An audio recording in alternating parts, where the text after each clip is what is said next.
The storm rolled in like a vengeful spirit, its howling winds tearing through the quiet town of Blackwater Flats.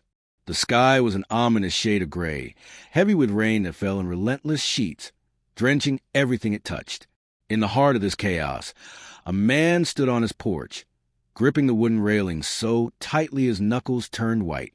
His name was Thomas Carter, and tonight his world had been shattered. It started when Mary, his wife, disappeared into the storm without warning.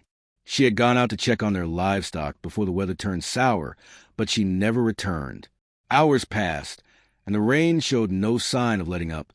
Thomas paced back and forth, his boots splashing through puddles that seemed to grow deeper with each passing moment.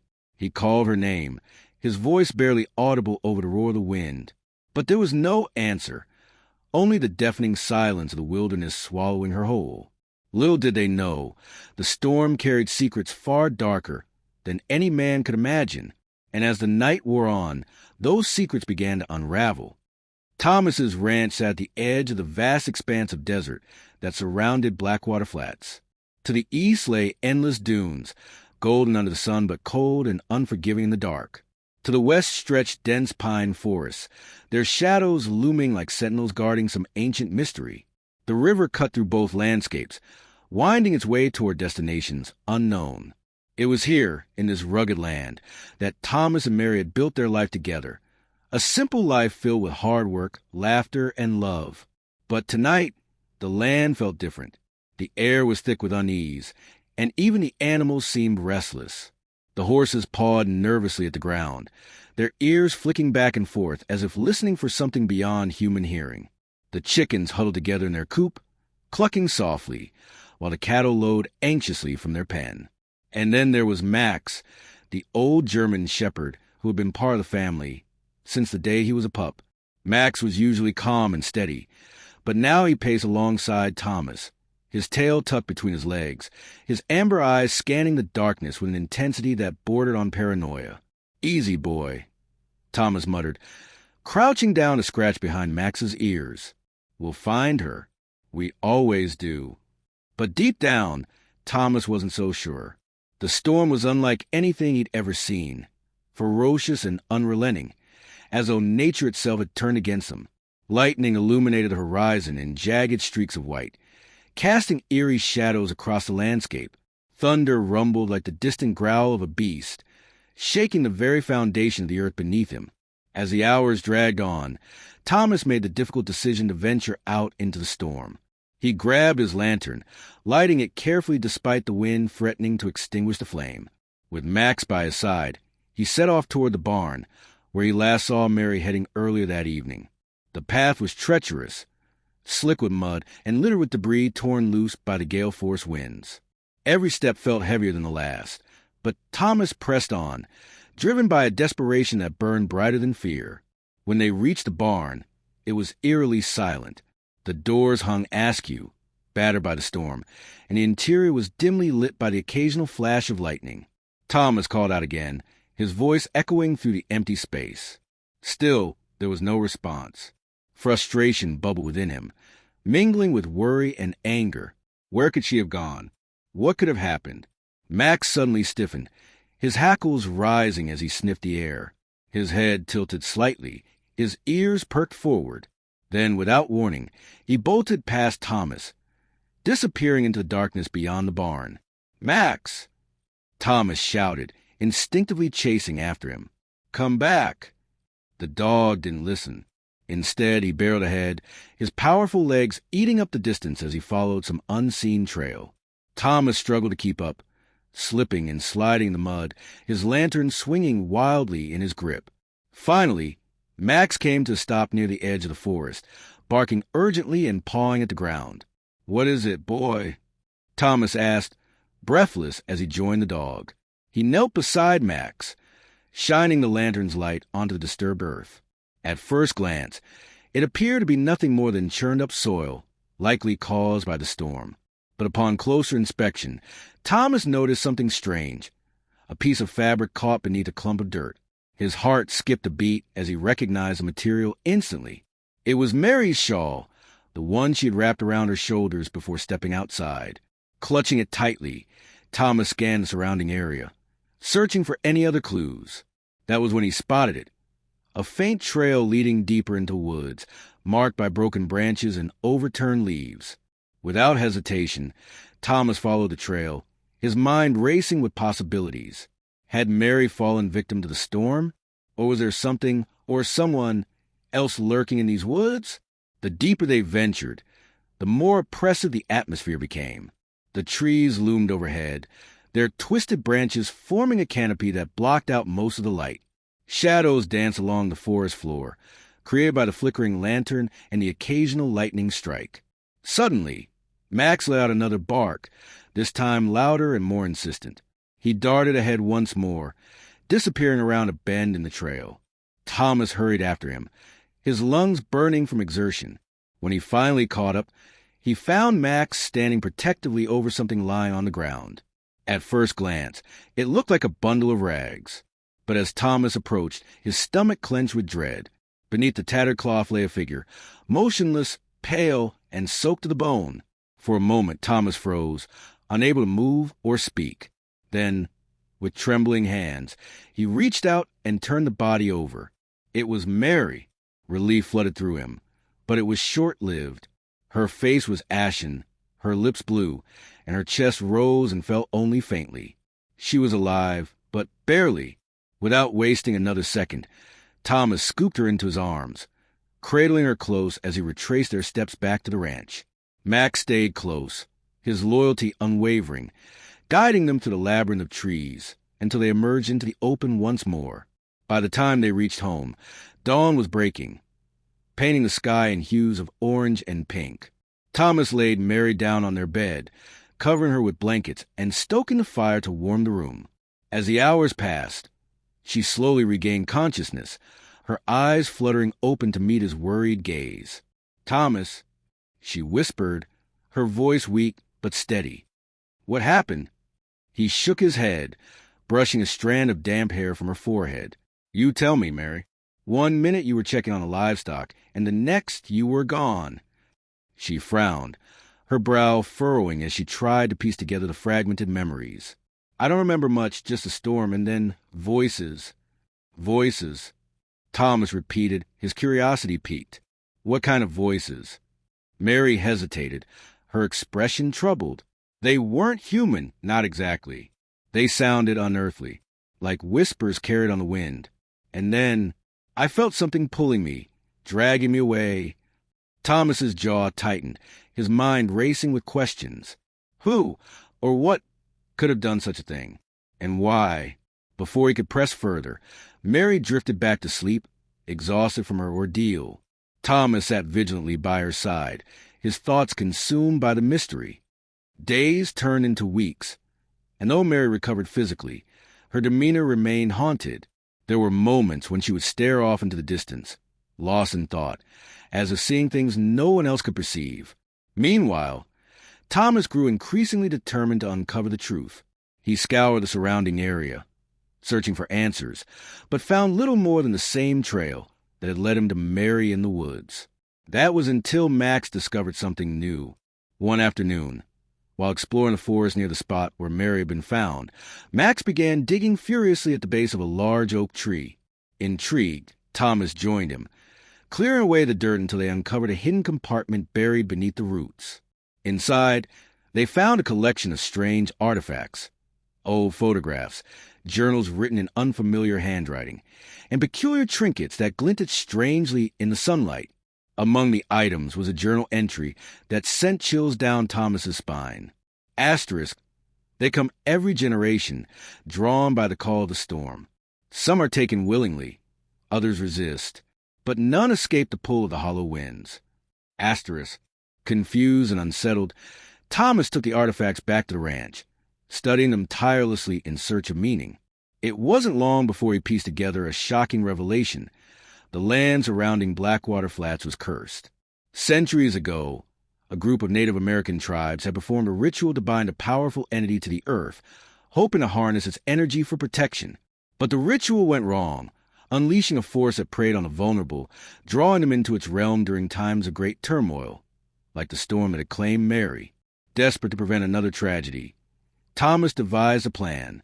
using information gleaned from the journal. He prepared a counter-ritual designed to weaken the entity's influence. On the next stormy night, he ventured into the woods, guided by Max, until he reached the heart of the curse, a cavern hidden deep within the mountainside. Inside, the air was frigid, and the walls glowed faintly with an otherworldly light.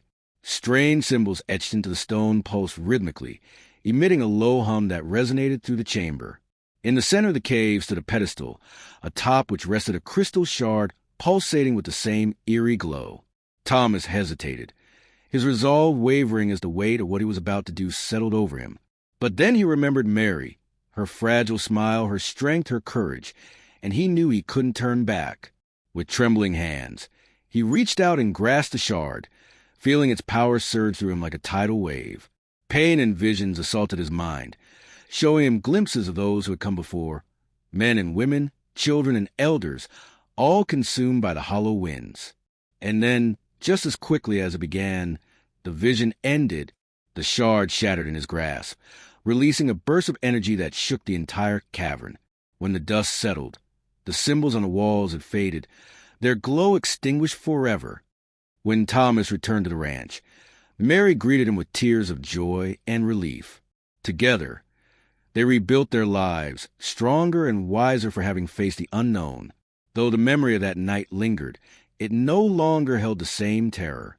They had triumphed against forces beyond comprehension, proving that even in the darkest storms, love and determination could prevail. And as for Max, well, he continued to watch over them, his loyal presence a constant reminder of the bond they shared, not just with each other, but with the land itself. For in the Wild West, where danger lurked in every shadow, it was often the simplest acts of courage that defined a person's legacy. The days that followed were a blur of activity for Thomas and Mary. They spoke little of the events that transpired in the forest, choosing instead to focus on healing and rebuilding their lives. The ranch, once a place of solace, now carried an air of quiet unease.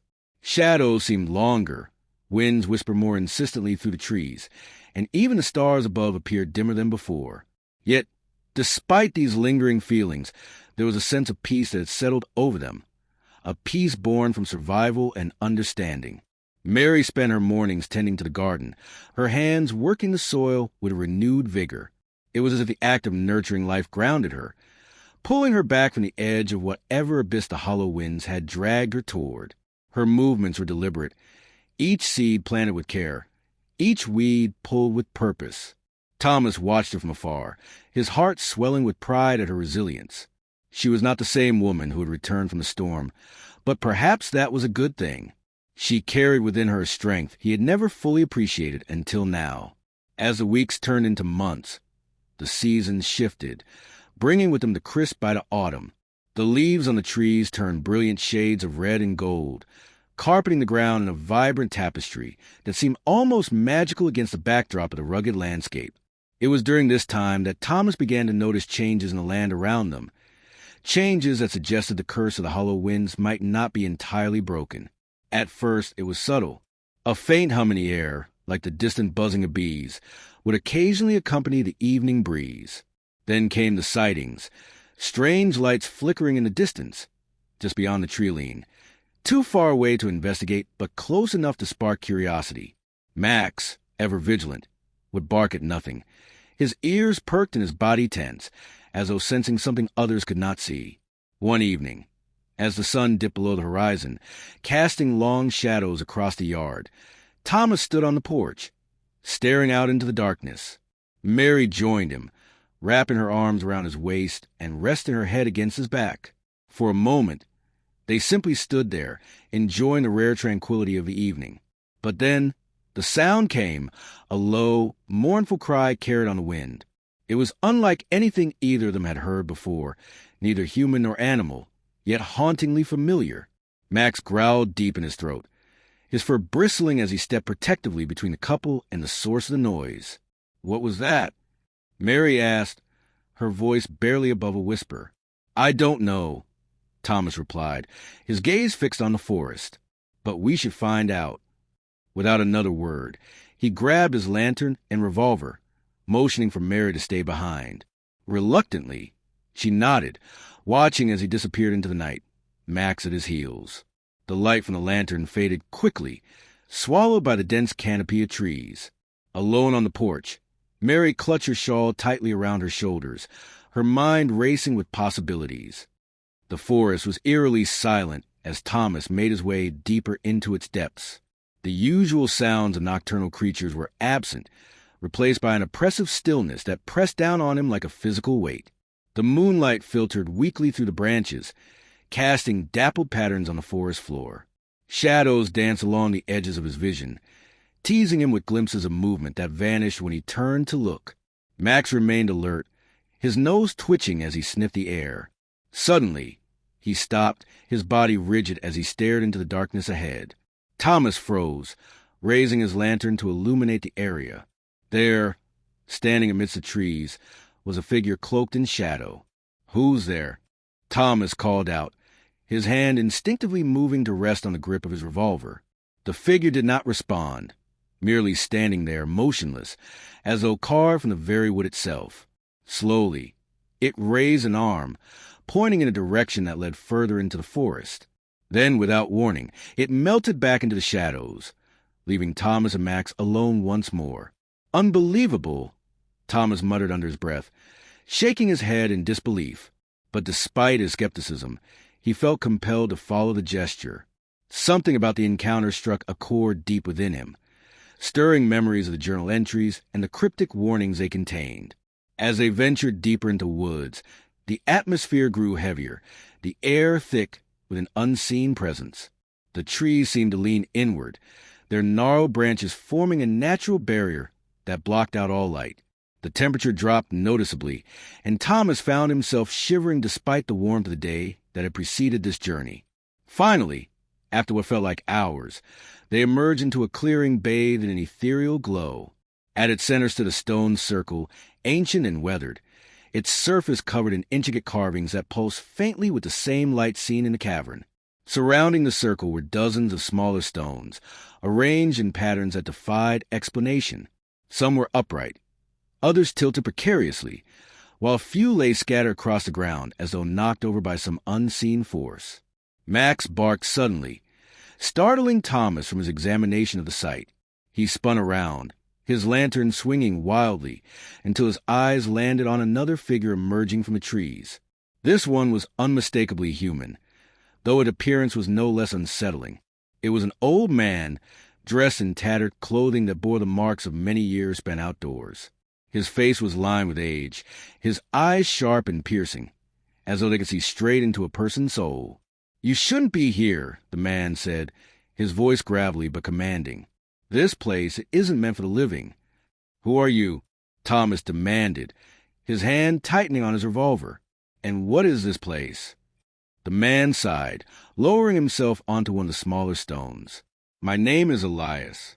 I've lived in these woods for longer than I care to remember. As for this place, well, let's just say it's where the boundary between worlds grows thin." Thomas frowned, struggling to make sense of the man's words. "Boundary between worlds? Are you talking about the hollow winds?" Elias nodded slowly. "Yes, that entity. It feeds on fear, on uncertainty. When someone enters its realm, they're torn apart, not physically, but mentally. Their fears become reality. Their doubts consume them. Few survive unscathed. But my wife," Thomas began, his voice trailing off as he remembered Mary's ordeal. "She survived." "How?" Elias regarded him thoughtfully for a moment before answering. "Sometimes love is stronger than fear. Your wife must have held on to something important to her, a memory, a promise, a hope that kept her tethered to this world, even as the hollow winds tried to pull her away." Relief washed over Thomas, but it was short-lived. "So it's gone now?" The curses lifted. Elias shook his head solemnly. "Not entirely. Breaking the shard weakened the entity, yes, but it didn't destroy it. It's still out there, waiting, biding its time until it can strike again. And when it does, it will be stronger than ever." Thomas felt a chill run down his spine. "Is there anything we can do to stop it permanently?" "There may be a way," Elias admitted reluctantly, "but it won't be easy. You'd need to gather the remaining shards, the ones scattered across the land, and use them to complete the ritual your ancestors started centuries ago. Only then can the hollow winds be truly banished. And where do I find these shards? Thomas asked, determination hardening his features. That, my friend, is the hardest part. Each shard is hidden in a different location, guarded by trials designed to test the worthiness of those who seek them. Some are physical challenges. Others are mental or emotional. Fail any of them, and the shard will remain forever out of reach.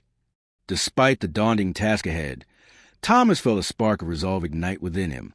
If it meant protecting Mary and everyone else in Blackwater Flats, he would face whatever trials awaited him. Tell me where to start, he said firmly. Elias smiled faintly, a glimmer of respect shining in his eyes. To the north lies the Valley of Echoes. Seek it out and you'll find the first shard. But beware, the valley holds secrets older than the curse itself. With that, Elias stood and disappeared into the trees, leaving Thomas and Max alone in the clearing. The glow of the stone circle faded gradually, returning the forest to its natural state of darkness. Taking a deep breath, Thomas adjusted his lantern and set off toward the north, ready to embark on a journey that would change everything.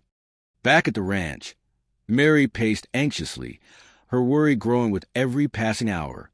She knew Thomas wouldn't return empty-handed, but the thought of him facing dangers unknown filled her with dread. Still, she trusted him implicitly, knowing that wherever he went, his heart remained with her.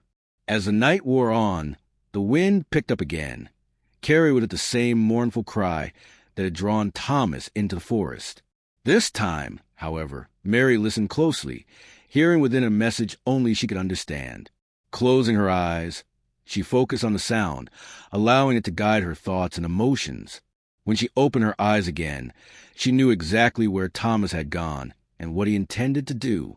Grabbing her coat and a small satchel containing supplies, she mounted their horse and rode out into the night, determined to support the man she loved in whatever way she could. For in the Wild West, where danger lurked in every corner, true love often meant facing the unknown together. And as Mary galloped toward the horizon, the stars above seemed to shine brighter, lighting her path toward destiny. The journey to the Valley of Echoes was neither quick nor easy. The terrain grew increasingly treacherous as Thomas and Max ventured further north, the once familiar landscape giving way to jagged cliffs and narrow canyons. Rivers roared to the valleys below, their waters churned into frothy white rapids by the unrelenting force of nature. The air carried a biting chill, sharp enough to pierce even the thickest woolen coat, and the skies above remained perpetually overcast, casting long shadows across the desolate expanse. Thomas rode steadily, his mind consumed by thoughts of the trials ahead. Each step brought him closer to the first shard, yet with every mile traveled, the weight of Elias's warning pressed heavier upon his shoulders. What lay in wait for him in the Valley of Echoes? Would he emerge victorious, or would the trial prove too great a challenge? Max, ever faithful, trotted alongside the horse, his keen senses alert to every sound and movement around them. Though the journey tested both man and beast, there was an undeniable bond between them, a silent understanding that they faced this peril together, each drawing strength from the other. By the time they reached the edge of the valley, the sun had begun its descent, painting the sky in hues of fiery orange and deep purple. Before them stretched a vast expanse of land unlike anything Thomas had ever seen. The ground was uneven, dotted with strange rock formations that jutted skyward like ancient monuments. Between these rocks lay shallow pools of water, their surfaces perfectly still, reflecting the twilight sky like mirrors. It was eerily beautiful, yet undeniably unsettling. As they entered the valley, the temperature dropped dramatically, and a strange silence enveloped them. No bird sang, no insects buzzed, and even the wind seemed to hold its breath. The only sound came from their own movements, the soft crunch of boots on gravel, the rhythmic clopping of hooves against the earth.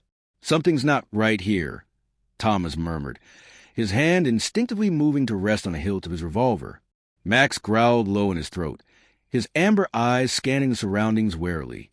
Suddenly, the silence shattered. A deafening roar echoed through the valley, reverberating off the rocky walls and sending vibrations through the ground beneath their feet. Startled, Thomas reined in his horse, gripping the reins tightly as the animal whinnied nervously. Max barked sharply, his hackles rising as he turned toward the source of the noise. From behind one of the larger rock formations emerged a creature unlike any Thomas had ever encountered. Its body was sleek and muscular, covered in scales that shimmered with iridescent colors under the fading light. Long, curved horns protruded from its head, framing glowing red eyes that locked onto Thomas with predatory intensity. Its tail lashed violently behind it, knocking loose stones into the air as it advanced. Thomas froze, his heart pounding in his chest. This wasn't part of the plan, not according to Elias's vague descriptions. But then again, nothing about this world followed logic or reason. "Stay calm," he whispered to himself, reaching slowly for his revolver. The creature let out another roar, this time accompanied by a burst of energy that sent waves rippling to the nearby pools of water. Instinctively, Thomas ducked, narrowly avoiding a bolt of lightning that struck mere inches from where he stood. This was no ordinary beast. It was magical, elemental, tied directly to the forces that govern the hollow winds. And it was clear now. Defeating it was a first trial. With no time to think, Thomas sprang into action. He dismounted quickly, shouting commands at his horse to retreat, while Max barked furiously, circling the creature in an attempt to distract it. The plan worked momentarily, allowing Thomas to gain some distance and assess the situation. He fired his revolver, aiming for the creature's eyes, its most vulnerable point, but the bullets deflected harmlessly off its armor hide. Frustration mounted as the creature retaliated, swiping at Max with a clawed paw that sent the dog tumbling into a nearby pool. For a moment, Thomas feared the worst, but Max shook himself off, shaking water from his fur, before resuming his defensive stance. Realizing brute force wouldn't work, Thomas began searching for another solution. His gaze fell on the pools of water scattered throughout the valley. They were calm, unaffected by the chaos surrounding them. Perhaps they held the key to subduing the creature. Thinking quickly, Thomas grabbed a handful of pebbles from the ground and hurled them toward the nearest pool. As the stones skipped across the surface, ripples spread outward, growing larger and more intense until they coalesced into a swirling vortex. To his astonishment, the creature paused mid-attack, its glowing eyes fixed on a disturbance in the water. Encouraged, Thomas repeated the process with another pool, creating a second vortex, then a third. By the time he finished, the entire valley was alive with spinning whirlpools, their combined energies forming a barrier that trapped the creature within their confines. For several tense moments, the two forces clashed, lightning bolts striking out from the creature, colliding with the water-based barriers and dissipating harmlessly.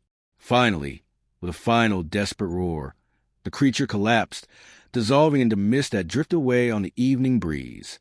Exhausted but triumphant, Thomas sank to his knees, his breathing ragged. Max bounded over to him, licking his face enthusiastically as though celebrating the victory.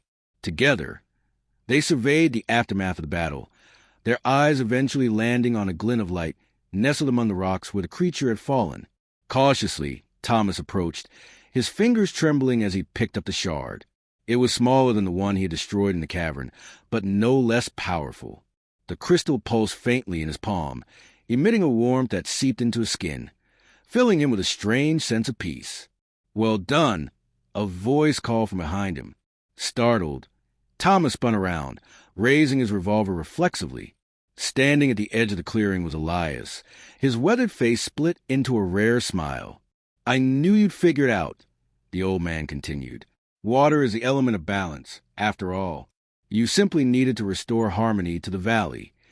Relieved but wary, Thomas lowered his weapon. "Is this the end of the trial, then?" Elias nodded. "For now. But remember, each shard brings with it new challenges and new revelations. The next one will test you differently, perhaps more deeply than this one did." Before Thomas could ask for clarification, Elias vanished into the shadows, leaving him alone once more with Max and the shard.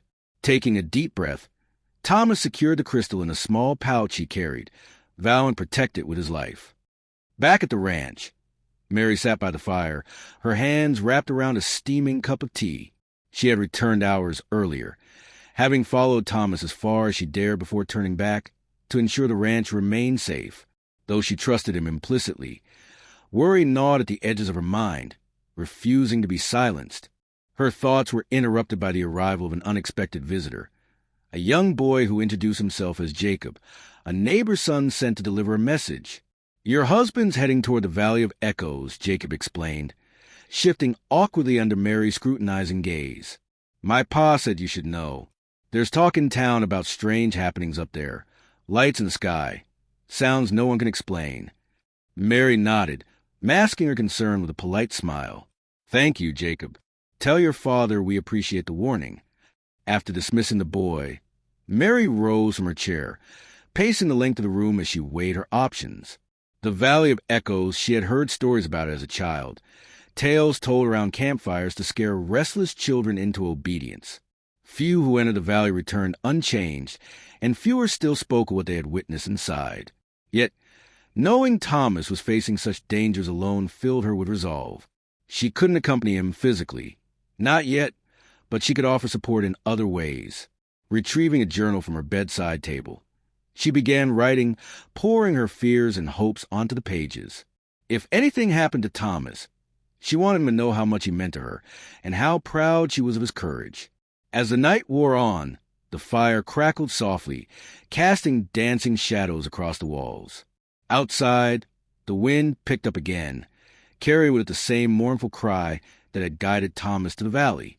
Listening closely, Mary realized the sound carried words, soft, barely audible, but distinct nonetheless.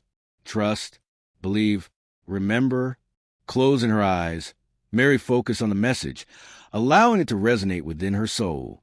In that moment, she understood something profound. The trials Thomas faced were not merely physical challenges. They were tests of faith, love, and determination. And though she couldn't fight beside him, she could strengthen him through her belief in their connection. When dawn broke, Mary placed the journal on the mantel, ensuring it would remain safe until Thomas's return. Then, with renewed purpose, she set about preparing for whatever challenges awaited them next. For in the Wild West, survival often depended not just on individual strength, but on the bonds that united people through shared experiences and unwavering loyalty. And as the sun rose higher, painting the horizon in shades of gold and crimson, Mary felt a surge of hope, a hope that burned brightly, illuminating the path forward for both her and Thomas. The days following Thomas's victory in the Valley of Echoes were marked by a strange stillness, as though the land itself held its breath in anticipation of what was to come. Back at the ranch, Mary pored over the journal she had written during his absence, her fingers tracing the words that now seemed more significant than ever. Each entry reflected not only her fears, but also her growing understanding of the trials Thomas faced. She realized that while he battled external forces, she too had been tested by doubt, worry, and the need to remain strong for both herself and their shared future. Meanwhile, Thomas recovered from his ordeal, the shards safely tucked away in a hidden compartment beneath the floorboards of their cabin. Its presence brought with it a faint hum, a reminder of the power it contained and the responsibility it demanded. Though physically unscathed, Thomas carried within him the weight of what he had witnessed, the raw, untamed magic of the hollow winds, and the knowledge that this was merely the beginning. It wasn't long before the next clue revealed itself. One evening, as Thomas tended the livestock, Max barked furiously, drawing his attention to a peculiar object lying near the edge of the property. It was an arrow, its shaft carved from bone and tipped with a gleaming obsidian point. Around its base were etched symbols identical to those Thomas had seen on the stone circle in the forest. "What does this mean?" Thomas muttered, turning the arrow over in his hands. He called out to Mary, who joined him moments later, her expression mirroring his confusion. "Could it be another sign?" she asked, her voice tinged with unease. "Like the ones Elias mentioned?" Thomas nodded grimly. "It has to be. The question is, where does it lead us?" Together, they examined the arrow, searching for any hints or patterns that might reveal its purpose. Eventually, Mary noticed something subtle, a slight curve in one of the carvings that pointed unmistakably westward, toward the dense pine forest that bordered their land. "That way," she said, pointing into the distance. "Whatever comes next, it's calling us there." Though hesitant, Thomas knew there was no other choice. Packing supplies and ensuring the ranch was secure, he mounted his horse once again, Max close at his heels. This time, however, Mary insisted on joining him. "I can't sit here waiting anymore," she declared firmly. "If these trials test more than just strength, then I need to face them alongside you. We're in this together. Thomas. Always." Her determination left little room for argument, and so they set off as a team, ready to confront whatever awaited them in the depths of the forest. The journey through the woods was unlike anything either of them had experienced before. The air grew heavier with each step, thick with moisture and the scent of earth. Ancient trees towered above them, their gnarled roots twisting like serpents across the forest floor. Shadows danced along the edges of their vision, teasing them with glimpses of movement that vanished when approached. As night fell, they camped beneath the canopy, the stars obscured by the dense foliage overhead. Max remained vigilant, circling the perimeter of their makeshift shelter and growling softly whenever unfamiliar sounds disturbed the silence. Despite the eerie atmosphere, neither Thomas nor Mary allowed fear to take root. Instead, they focused on each other, drawing comfort from their shared resolve. By morning, they reached the heart of the forest, where the trees thinned slightly, revealing a clearing bathed in golden sunlight.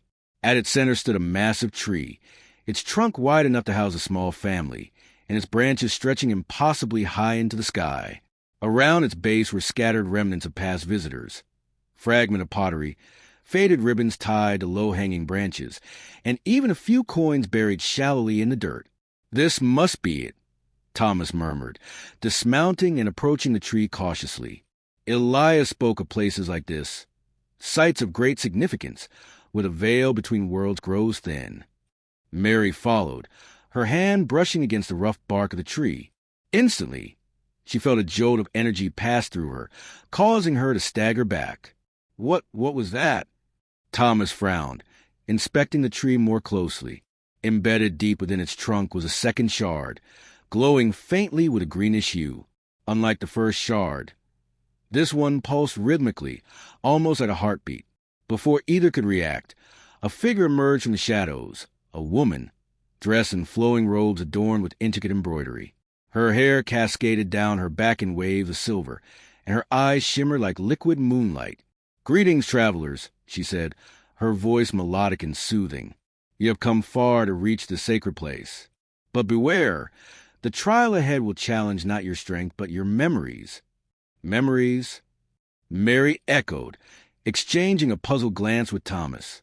The woman nodded solemnly. "To retrieve the shard, you must confront truths long buried. Only then will you prove worthy." Without another word, she raised her arms, chanting softly in a language neither understood. A portal opened before them, swirling with colors that defied description. Reluctantly, Thomas and Mary stepped forward, holding hands tightly as they entered the unknown. Inside the portal, the world shifted around them, morphing into scenes from their pasts. First, Thomas relived the day he had met Mary, her laughter ringing clear as she helped him mend a broken fence on his father's old farm. Then came darker memories, the loss of his parents, the loneliness that had defined much of his youth, and the doubts that had plagued him even after finding love. For Mary, the visions were equally potent. She saw herself as a child, running through fields of wildflowers with her siblings, carefree and happy. Then came the hardships, the death of her mother, the struggle to keep her family together, and the sacrifices she had made to build a new life with Thomas. Together, they navigated this labyrinth of memory, confronting each moment with honesty and courage. With every truth acknowledged, the shard within the tree glowed brighter, until finally it erupted in a burst of light that banished the illusions and returned them to the real world. Exhausted but triumphant, Thomas and Mary approached the tree once more. The woman reappeared, smiling gently as she watched them remove the shard from its resting place. "You have proven yourselves worthy," she said, her voice filled with admiration. "May the power of the shard guide you wisely." With that, she disappeared, leaving them alone once more with the artifact in their possession. Back at the ranch, the shards now totaled 2, each pulsating faintly in their respective pouches. Though relieved to have survived another trial, Thomas and Mary knew there would be more challenges ahead. Yet, rather than dread, they felt a sense of purpose, a shared mission that bound them closer than ever before. As the sun dipped below the horizon, painting the sky in hues of orange and pink, Mary sat beside Thomas on the porch, her head resting on his shoulder. Together, they gazed out at the land that had tested them, yet also given them so much. In the Wild West, Thomas said quietly, it seems danger lurks everywhere. But maybe that's part of why we love it. Because through the storms and the trials, we find each other and ourselves. Mary smiled, squeezing his hand tightly. And as long as we have each other, nothing can truly break us. In that moment, surrounded by the vast expanse of desert and forest, under skies filled with endless possibilities, they knew their journey was far from over, but they faced it together, united by love, trust, and the unyielding belief that even in the darkest storms, hope would always shine brightest.